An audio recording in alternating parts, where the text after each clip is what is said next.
Assalamu alaikum, I'm Aisha and you're watching Samaa News. Here are today's headlines. The White House has confirmed that President Donald Trump is dispatching a high-level negotiating team to Pakistan, led by Vice President JD Vance, for talks with Iran. Press Secretary Caroline Leavitt said the first round of negotiations will take place on Saturday. U.S. Envoy Steve Witkoff and Senior Advisor Jared Kushner are also part of the delegation as diplomatic efforts gather pace. Meanwhile, Vice President Vance says a deal to end the conflict is possible if Iran negotiates in good faith. Speaking during a visit to Hungary, he said President Trump has directed the negotiating team to work toward an agreement. President Trump later said talks on the Iran crisis will be held behind closed doors, insisting only one set of key points is acceptable to the United States. In a social media post, he said those terms form the basis of the ceasefire, but gave no further details. Trump also said negotiations are expected to move quickly, while also threatening a federal probe over what he called leaked correspondence. Meanwhile, President Trump has said that the United States will work closely with Iran following what he described as a regime change, as both sides move toward talks on tariffs and sanctions relief. He also warned that any country supplying weapons to Iran would face a 50% tariff on exports to the United States. Trump also said there would be no uranium enrichment, adding that many points in the U.S. proposal have already been agreed.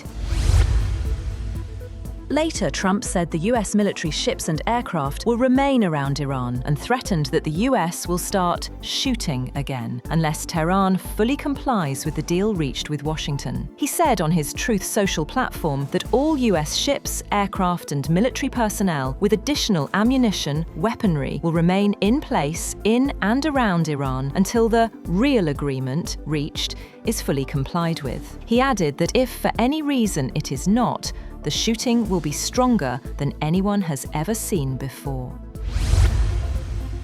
Israel has pounded Lebanon with its heaviest strikes yet, killing hundreds of people and drawing a threat of retaliation from Iran, which suggested it would be unreasonable to proceed with talks to forge a permanent peace deal with the United States. The warning from Iran's lead negotiator, Parliament Speaker Mohammad Bagher Khalibaf, said Israel had already violated several conditions of that ceasefire by ramping up its parallel war against the Iran-aligned militia Hezbollah, while the US had violated the agreement by insisting that Iran abandon its nuclear ambitions. He said in such a situation, a bilateral ceasefire or negotiations were unreasonable.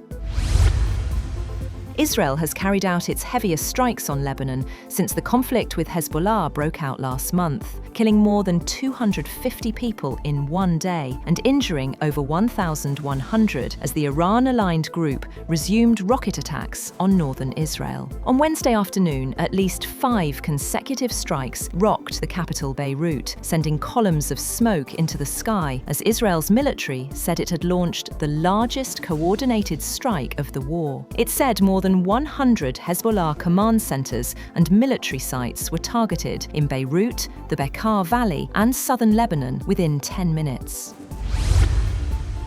On the other hand, Benjamin Netanyahu says Israel remains ready to confront Iran, despite a truce between Washington and Tehran. In a televised statement, he said Israel still has objectives to complete and would achieve them either through agreement or renewed fighting. He added that forces are prepared to return to combat at any moment, calling the truce a step, not the end of the campaign. That's all for now. For more updates, visit www.samaa.tv. Thank you for watching Samaa News.